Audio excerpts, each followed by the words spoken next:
My name is Karen Felstead. I'm the CEO of the National Commission on Veterinary Economic Issues, and I'm going to talk today about practice profitability. The first questions to ask about practice profitability is, first of all, what is it? And why is this such a big issue? You've probably heard people talking about profitability over the last couple of years. It's been a topic, a hot topic, more recently than it has in the past, although it's always been an important issue. Another key question is, how do you calculate profitability? And we'll talk about that as we go. And then ultimately, what do you do if you don't like your practice profitability, the level of your profitability, and how can you improve it? Practice profitability is the one number that fully encompasses, from an economic perspective, the successfulness of all the choices made in a practice. And it's important to point out that we're talking here about success from an economic perspective. You can certainly judge the successfulness of your practice in other ways, such as the quality of the medical care that you offer, or the quality of life that you provide in the practice, or the work-life balance you achieve between your practice and the other things that you do in life. And those are all valid measures of success, but if we're talking about economic success, then you have to have a high level of practice profitability. There's been a lot of talk, many other benchmarks available to veterinarians to measure the successfulness of their practice. And so things like revenue, growth in revenue, revenue per doctor, average transaction charge, number of transactions in a practice, transactions per doctor, various client metrics, other operational metrics like revenue per square foot, the number of employees you have, the number of employees, say the number of full-time equivalent employees to full-time equivalent doctors. There's literally hundreds of them. And those are all important metrics. They help support, explain, and plan for profitability, but they don't replace practice profitability as a measure of financial success. You may have a very high level of, say, revenue per doctor, but if your expenses are very high as well, you may not be a profitable practice. You may have a high number of new clients, but if you're losing just as many clients, again, you may not be a profitable practice. So there is no single metric except for profitability that you can look at to understand the financial success of your practice. The others are important, but they're important in a support capacity. Let's talk a bit about the short-term and long-term impact of profitability. In the short term, the increased cash flow that's now available can be used by owners personally, or it can be reinvested in the practice. So that means now you can have a nicer facility, you can acquire new and improved drugs, better equipment, pay your staff better, invest in benefits, all of the things that help you have a better practice and help you practice better medicine. And I think that's one of my biggest points about the short-term impact of practice profitability and generally the increased cash flow that goes with it. Good medicine is good business, or you can say good business is good medicine, but they go hand in hand. In the short run, it's possible to offer good quality medicine and surgery and not be economically successful, but that's not possible in the long run. Ultimately, you don't have the cash flow to invest in the equipment, people, facilities that you need to offer the good medicine, and people get burned out if they're continuing to offer great quality medicine with no real compensation for it. In the long term, profitability drives practice value. So if you're a practice owner, at some point you're going to sell your practice. The more profitable it is, the higher value you'll get when you have it appraised. There are other factors that impact practice value.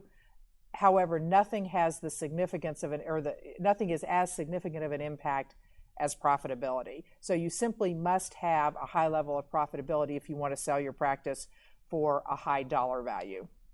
So bottom line, why should you care about profitability? Obviously, we've talked some about the benefits in the last couple of slides, but a couple of other factors that are important. Many practices have low profitability, and many practice owners don't know that they do. It comes as a complete shock when they have their practice appraised, when they're starting to think about selling it, or they actually have a buyer that's interested. And at that point, it's a little bit late to do something about it. In general, profitability is a correctable, or lack of profitability is a correctable condition. There are many things that you can do to improve your profitability, and they aren't hard things in general. But you have to know about it soon enough to be able to make a change. And in general, if you're going to make a significant change in your practice before you sell it, you want to start 3 to 5 years in advance. You may have heard the term no-low practice. There's been more than a few articles, seminars, talking about no-low practices in the last few years. And a no-low practice is a term that means a practice of no or low value. It's a trend that was identified by the Veterinary Valuation Resource Council of Vet Partners. Vet Partners is an organization composed of practice management consultants and advisors, and you may have heard about it in its former name, which was the Association of Veterinary Practice Management Consultants and Advisors. I'm a member of the VVRC and of the group that came up with this concept. Obviously, the concept of business profitability is not a new one. Businesses in all different kinds of industries and professions have been measuring it. But what is something unique that the VVRC has identified is the number of practices that have this low level of profitability and the impact it's having on practice value. Traditional no-low practices were pretty easy to identify. They tended to be small mom and pop operations. They were in unattractive buildings. They didn't offer good quality medicine. They weren't managed well, poorly equipped. They didn't carry the latest drugs. The poor staff didn't attend continuing education. There's one in every community, at least one in every community. And generally, if you're a veterinarian in that community, you know who those are. The new no-low practice isn't as easy to identify as the old practices were. They can appear on the surface to be a quote-unquote good practice. So they offer great quality medicine and surgery. They have a large number of staff. They appear to be very client service oriented. They offer great compensation and benefits and a great work culture to the people who are employed there. They have gorgeous facilities, the latest equipment, high levels of drugs and good quality drugs. They may focus on work-life balance. So again, it's a place people want to work. And the owners appear to be happy with the levels of cash flow that are coming out of the practice. But unfortunately, the factors that make these hard to identify or make these practices on the surface look as if they're profitable are the same ones that can cause a lack of profitability. If you have high numbers of staff, that's great to a point if it's helping you serve clients better and be more efficient. However, every additional staff person costs money, and if you've got too many staff, it starts to eat into your profit margin. Same goes for facilities. It's great to have a large, gorgeous-looking Taj Mahal kind of a facility, and that can help you practice better medicine. But again, if you take it too far and you've got a lot of space that's not being used as efficiently as it should, then that can eat into your profitability. So it's a fine balance between investing in the things that will allow you to be more profitable and over-investing in those. And until you actually dig into the numbers, you're not going to know how your practice is actually doing.